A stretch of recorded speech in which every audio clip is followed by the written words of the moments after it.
Boa noite, meninos. Tudo bem? Espero que estejam bem, protegidos e levando a sério essa campanha contra essa pandemia. Hoje nós começaremos falando sobre fluoroscopia. Então nós vamos falar sobre fluoroscopia, vários tipos de equipamentos e depois nós vamos dar a entrada na radiologia pediátrica. Aproveitando essa oportunidade que a escola está oferecendo, essa plataforma, para que nem vocês sejam prejudicados com falta de conteúdo e que a gente possa continuar tendo esse convívio, esse contato, mesmo de forma distante, passando para vocês todo o conteúdo programático e com isso vocês não terão perda nenhuma em relação ao conteúdo. Nós vamos falar inicialmente sobre fluoroscopia, intensificador de imagem, depois nós vamos entrar em arco cirúrgico, a radioproteção disso e alguns tipos de exames contrastados que são feitos com um intensificador de imagem. O intensificador de imagem praticamente é isso aqui, certo? É uma mesa de exame onde o paciente será colocado, só que a ampola de raio-x está debaixo da mesa. Isso aqui em cima não é ampola, isso é aqui onde vai receber o feixe de radiação que vai atravessar o paciente e vai chegar até o intensificador. E daqui vai ser gerado uma imagem que vai ser colocada numa câmera de televisão e jogada num monitor de TV, que é o caso aqui. Então a ampola de raio-x está debaixo da mesa, vai atravessar esse paciente e vai ser receptada pelo intensificador de imagem, que vai converter essa imagem luminosa em impulso elétrico e vai converter em imagem e projetada no monitor. Neste intensificador de imagem, que é considerado um carro, que ele é móvel, ele faz esse movimento longitudinal e o movimento transversal à mesa, você conduz o exame da forma que você quer e no momento necessário você pode registrar fazendo radiografias. Ele tem um acoplador que cabe um filme panorâmico 35 por 35 ou no próprio carrinho dele um 24 por 30 ou um 18 por 24. É considerado um intensificador de imagem, alguns chamam de intensificador de imagem, outros chamam de seriógrafo, outros chamam de seriografia. Ou seja, porque você consegue fazer uma série de radiografias, ou você consegue acompanhar a trajetória de um contraste radiológico ou de uma introdução de um catéter. Então, por isso que ele tem um valor muito grande para exames radiológicos dinâmicos.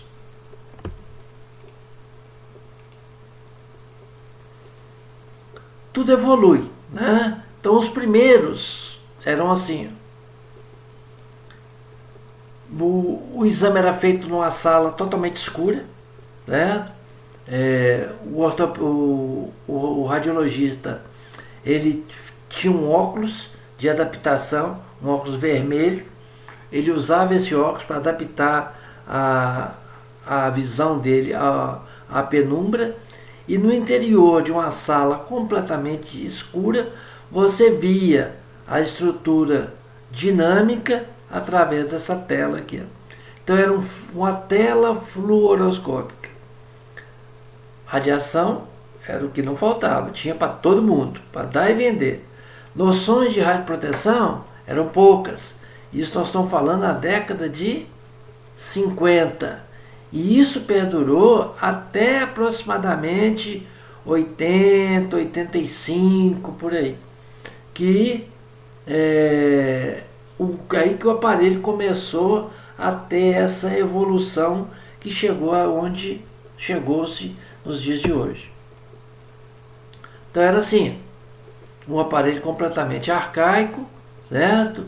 um tempo de exposição altíssimo, tanto o operador, o médico, o radiologista, os auxiliares ficavam expostos a uma dose de radiação bem alta,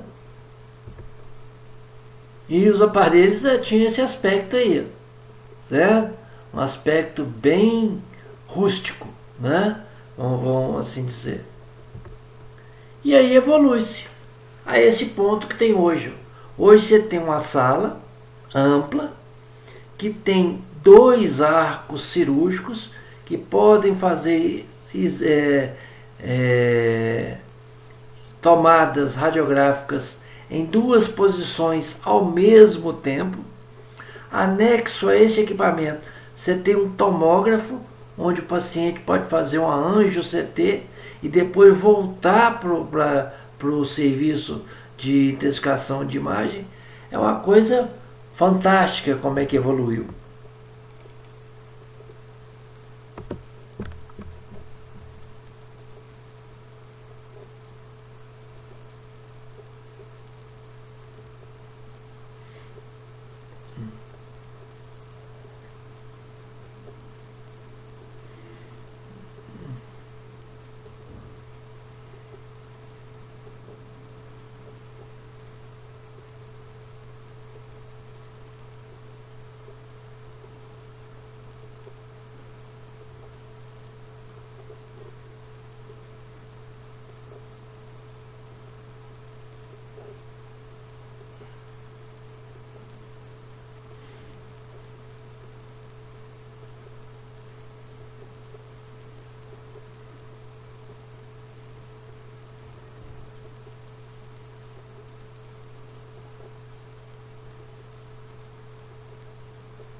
Então vocês perceberam no vídeo anterior que é uma sala híbrida.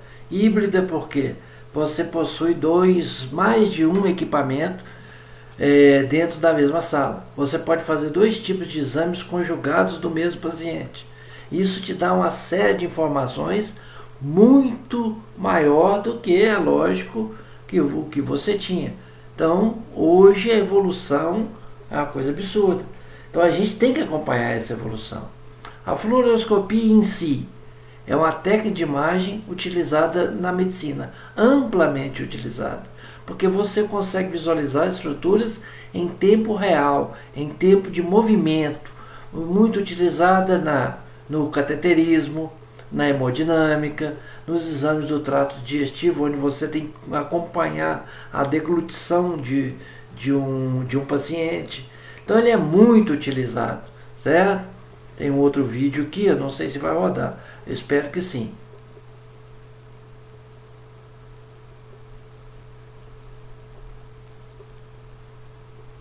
Onde a gente vai visualizar um cateterismo. O paciente é submetido a um cateterismo, funciona-se a artéria femoral e leva o catéter até dentro da câmara cardíaca dele. Isso através de uma visão do intensificador de imagem, da fluoroscopia. Injeta-se contraste nas artérias coronárias do coração, para estudar alguma obstrução, se precisa implantar um stent ou fazer uma angioplastia.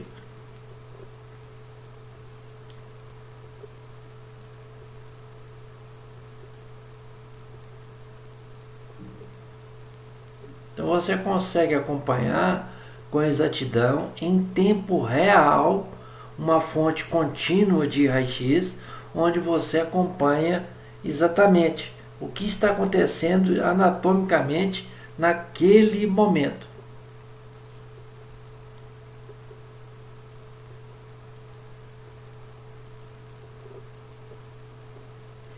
Não preciso falar que a quantidade de radiação é um pouco mais elevada, então os critérios, as condutas de radioproteção, elas são extremamente rígidas num equipamento desse, né? Você tem que usar, tá totalmente paramentado, utilizar os equipamentos de proteção individual corretamente, o dosímetro tem que estar sempre no local certo. Quer dizer, as normas de radioproteção são muito bem especificadas e muito bem fiscalizadas nesse tipo de procedimento. Então a fluoroscopia, o que é? É uma sequência de imagens onde você consegue acompanhar o dinamismo da anatomia. É o contrário do raio-x, que o raio-x em si te produz uma imagem estática. E a fluoroscopia não, te exibe uma imagem dinâmica.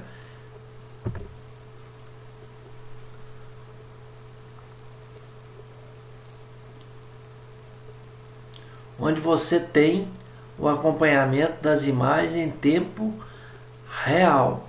Possibilita o acompanhamento dinâmico de determinadas estruturas do organismo.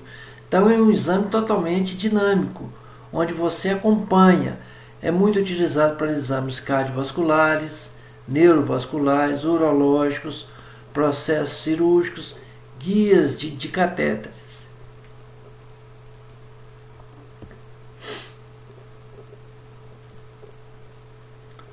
Eu consigo acompanhar, através da fluoroscopia, todo o dinamismo através de uma técnica de alta resolução. A imagem projetada é em tempo real.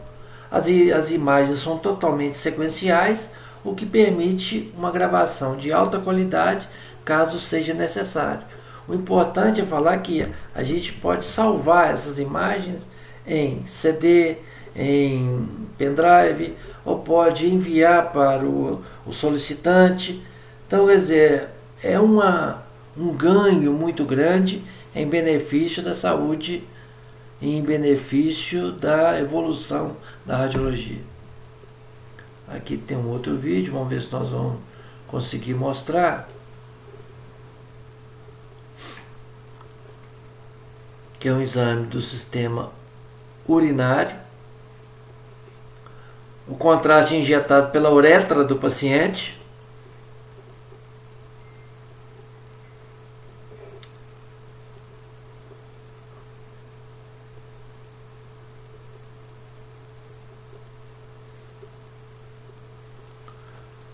É uma uretrocistografia retrógrada porque você está injetando o contraste não fisiologicamente e você consegue visualizar o estudo da uretra desse paciente. Geralmente é feito em paciente masculino, porque feminina não tem como você demonstrar a uretra de forma retrógrada.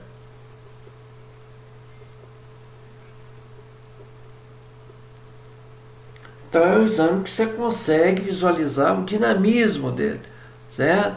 E você registra naquele momento que você acha que precisa, porque a imagem dinâmica é você que está vendo, é quem está executando o exame que está vendo. O médico solicitante não, ele vai acreditar no laudo. Então, às vezes, algum tipo de tomada é importante você ter para registrar a patologia, para que o médico solicitante tenha uma noção realmente daquilo que você está explicando que está no laudo radiológico. O funcionamento é muito simples, certo? O tempo de exposição, às vezes, é um pouco mais prolongado, mas a preocupação dos equipamentos é que tem uma baixa dose de radiação, ou seja, a intensificação da imagem possibilita que com pouca dose você consiga registrar, visualizar o dinamismo do exame sem prejudicar tanto o paciente quanto o operador que está manipulando esse equipamento. A fluoroscopia é o que? A ampola debaixo da mesa, o paciente, o feixe de radiação vai atravessar o paciente e vai chegar até essa região aqui, que é a placa intensificadora de imagem. Essa intensificação da imagem, quando o feixe de radiação chega até um intensificador, há uma transformação de raio-x em sinal luminoso. É o que acontece nos ecrãs. E essa intensidade de luz é captada por um fotocatodo e transformando isso em fotoelétrons. Esses fotoelétrons vão ser acelerados até um ecrã na saída do intensificador e vão ser transformados em impulsos elétricos. Esses impulsos elétricos vão ser decodificados e enviados para um monitor de televisão, aonde a imagem vai aparecer propriamente dita. Então, aqui está a explicação certinha daquilo que eu falei. O feixe de radiação atravessa o paciente, chega até o ecrã fluoroscópico, fluorescente, e esse sinal luminoso vai ser emitido para um fotocatodo, que vai fazer a transformação daquilo que foi da radiação, através do processo luminoso, vai criar um feixe de fotoelétrons. Esses fotoelétrons vão ser completamente acelerados pelas lentes eletrostáticas e enviados a um ecrã fosforescente de saída. Esse ecrã fosforescente vai transformar esses fotoelétrons em sinal elétrico e sinal luminoso, que vai ser captado e enviado para uma câmera de TV. E aí esse sinal luminoso transformado em sinal elétrico vai ser transformado em imagem e vai aparecer na imagem na tela de um monitor de televisão. Esse é o tipo de intensificação de imagem, vamos colocar assim, analógico, porque mais para frente a gente vai ver o sistema de intensificação de imagem digital.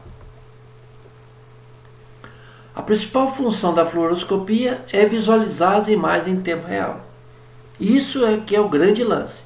Senão a gente fazia a própria radiografia, certo? Em vez de usar esse tubo aqui de baixo da mesa, a gente usava esse aqui. Então, esse aqui, associado ao intensificador de imagem, a gente consegue visualizar a imagem dinâmica, visualizando estruturas periféricas, estruturas até de 1 milímetro de diâmetro. O intensificador de imagem vai converter aquele raio-x incidente que vai chegar até ele em luz visível, que é através da tela intensificadora. Nesse processo, essa intensificação de luz vai ser aumentada em 10.000 vezes para a melhor visualização do observador, porque você vai olhar para a imagem da televisão e não vai perceber essa série de transformações que está acontecendo.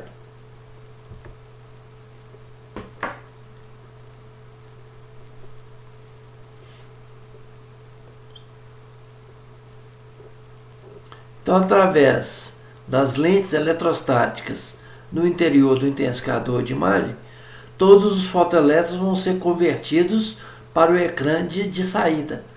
E esse ecrã de saída vai ser captado por uma câmera de vídeo que vai levar para um monitor, onde você vai conseguir visualizar o que está acontecendo no exame com o dinamismo que ele requer. O intensificador de imagem, por isso que chama intensificação de imagem, porque quando era na sala escura não tinha intensificador. A imagem era projetada diretamente na tela e você via na própria tela. Então o tempo de exposição, a dose era muito mais alta. Agora, com o intensificador de imagem, reduz muito a dose de radiação. Por quê? Porque aquilo que está sendo projetado na tela intensificadora vai ser convertido em sinal e vai ser enviado para uma câmera de vídeo e projetada no monitor de televisão. Então a dose de radiação diminuiu muito, mas mesmo assim a utilização, a imperícia de alguns profissionais fazem que a dose seja elevada por o uso contínuo da exposição.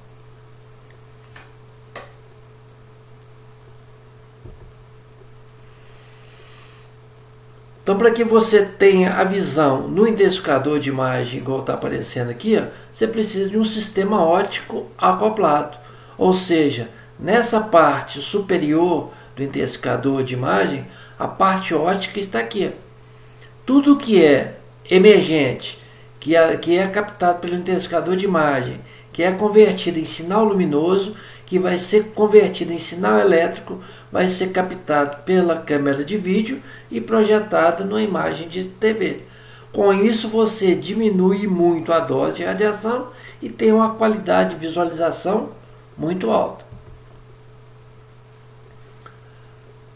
O funcionamento é praticamente igual o aparelho de raio-x convencional, certo? Você tem um gerador, que é o transformador, onde você vai transformar em alta tensão a voltagem em quilovoltagem, você vai transformar em amperagem em miliamperagem, então são os geradores.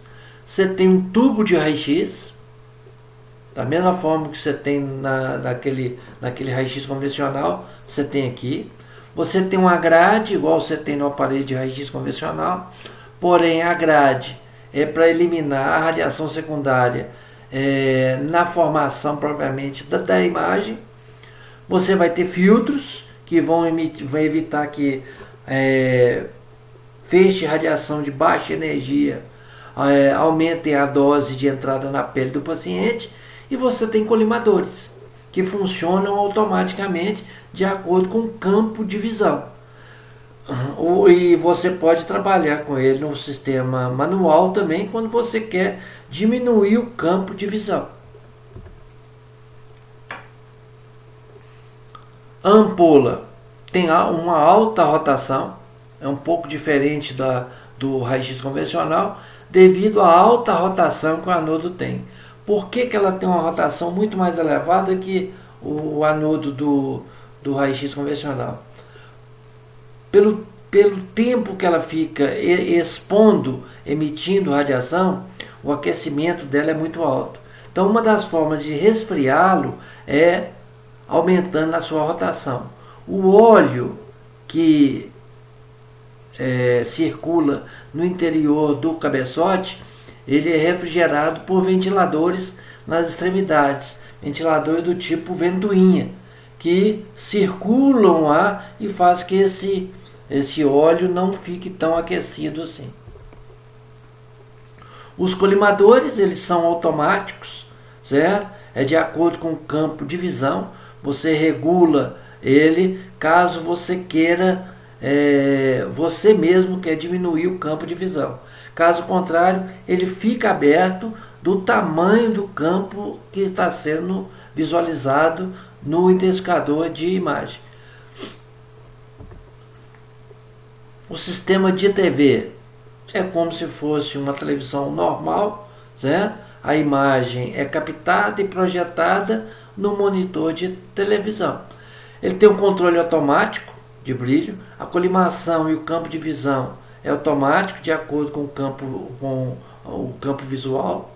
A magnificação também depende de você. Quanto mais distante o intensificador de imagem estiver do paciente, maior é a área, maior é a ampliação. Em compensação, reduz o brilho e maior dose também para o paciente e para você que está manipulando esse equipamento. Você consegue congelar a imagem e gravar as imagens, coisa que no intensificador antigo você não conseguia. Se você não conseguiu registrar aquilo, acabou. A proteção radiológica é muito alta e na fluoroscopia digital, que a gente vai ver depois, a imagem é diretamente ligada a um monitor de TV. Então a fluoroscopia digital, a fluoroscopia convencional, certo? Às vezes propicia que você Quer registrar, você pode registrar a imagem, então a imagem fica estática e você consegue registrar isso aqui. Você consegue imprimir em filme, você consegue imprimir em papel, ou você não imprime, você emite, envia essa imagem. E você consegue um dinamismo igual você está vendo aqui. Ó. O paciente ingerindo o contraste, você tem uma visualização do trânsito esofágico desse paciente. Quando você consegue visualizar estruturas que são ocas, vamos colocar assim, o estômago, através da ingestão de contraste radiológico. Ou esse contraste pode ser bário ou pode ser iodado, que mais para frente a gente vai ter aula sobre isso aí, certo?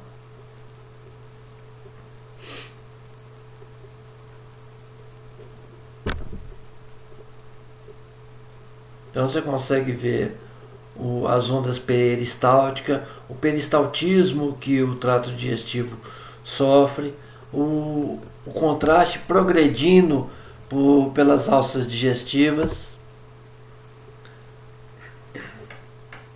E você pode utilizá-lo com contraste ou até sem contraste. Você consegue ver o dinamismo de uma articulação do joelho em movimento, saber como é que ele se comporta aos movimentos biomecânicos.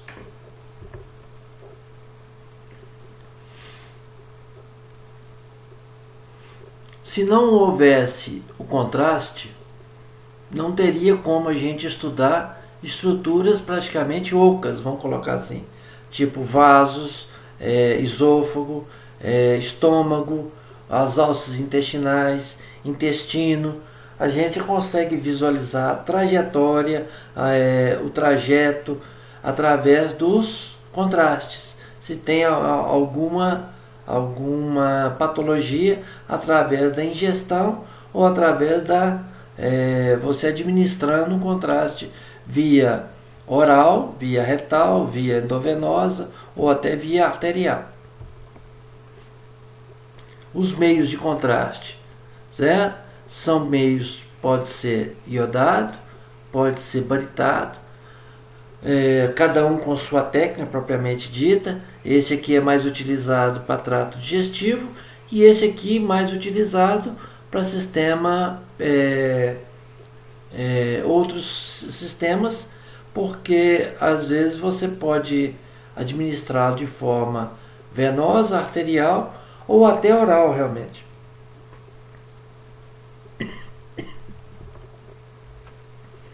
Eu deixei alguns exercícios, certo?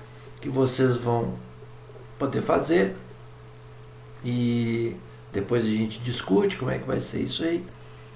E aqueles exercícios que nós fizemos em sala, que eu dividi a turma em grupos, vocês fizeram, eu dei ele impresso para vocês. Então, o gabarito está aqui. Sistema emissor é também denominado de cabeçote. Por que a resposta certa é cabeçote? Porque no cabeçote está aglobado, no interior do cabeçote, o tubo está no interior do cabeçote. Eu posso ter ampola, eu tenho a cúpula dentro do cabeçote. Então o cabeçote ele engloba todo o sistema emissor de radiação. O tubo ou ampola pode ser, eu preciso de um material que suporte a alta temperatura. Então esse material nunca que pode ser o chumbo, porque o chumbo, o ponto de fusão dele é muito baixo. Então o pirex é aquele recipiente que você leva ele ao forno, o metal resiste, a cerâmica resiste. Então a resposta certa é o quê? Só esse aqui que não. Então 1, 2 e 3 estão corretas. O tubo possui alta resistência ao calor e com vácuo no seu interior. A quantidade de calor emitida, unidade de calor. Eu vou pegar o quilovolt máximo do meu equipamento e multiplicar pelo MAS máximo que eu consigo obter. Então vamos colocar que eu tenha X kV e X MAS máximo. E eu multiplico os dois. O valor é a unidade de calor que meu aparelho suporta. O tubo pode ser denominado em função da sua quilovoltagem máxima. 150 kV, 30 kW no foco fino, 50 kW no foco grosso. O que é isso? No foco fino, qual é a potência máxima que eu tenho no foco fino e qual é a potência máxima que eu tenho no foco grosso? Eu sei que 150 kV é o máximo que uma ampola de raio-x médico pode me proporcionar. Então eu vou colocar o meu aparelho no foco fino, vou selecionar o MA que me dá um foco fino e eu sei que vamos colocar aqui o MA de 100 que vai me dar o foco fino. E vou saber qual é o tempo de exposição máximo que meu aparelho suporta no foco fino. Então eu sei que o MA é de 100 e o tempo de exposição vamos colocar que seja 3 décimos de segundo. Se eu multiplicar 3 décimos vezes o MA de 100, eu vou ter 30 kW. Então potência é a quantidade de quilowatts que cada ponto focal pode me proporcionar. Então quilovoltagem é os 150 kV. Potência máxima. O que é potência máxima? É o quilowatt suportada nos focos fino e grosso. Então a resposta correta aqui é a letra A. Existem dois polos no tubo. Um polo positivo, que é o anódico. Um polo negativo, que é o catódico. O efeito Rio ou efeito anódico é a diferença de intensidade dos raios-x, sendo maior intensidade do lado do cátodo. Vai se originar no anodo. O feixe radiação cria-se no anodo. Mas depois que o feixe radiação está criado, está gerado, aquele dentro do campo a ser irradiado, tudo que é proveniente da extremidade catódica tem mais intensidade de radiação. Na questão 6, é constituído de dois filamentos, foco grosso e foco fino, helicoidais de tungstênio. Aqui está o ponto de fusão do tungstênio, 3.410 graus centígrados, que se localiza no interior de um coletor eletrônico, que é o copo focalizador, no qual evita a dispersão dos elétrons, porque eles sofrem a emissão termoiônica, servindo como um focalizador do alvo.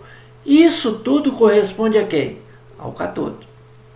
Isso tudo é características do cátodo. Então a resposta certa é cátodo. Na próxima aula que eu vou postar, eu coloco mais 6 exercícios, a correção de mais 6 exercícios. A próxima aula a gente vai falar sobre fluoroscopia digital, que vocês vão ver que é um ganho absurdo, fantástico, o que o aparelho te proporciona. Então, até breve, fiquem com Deus e, mais uma vez, cuidem-se, previnam-se, higienização das mãos sempre. Um abraço e fiquem com Deus.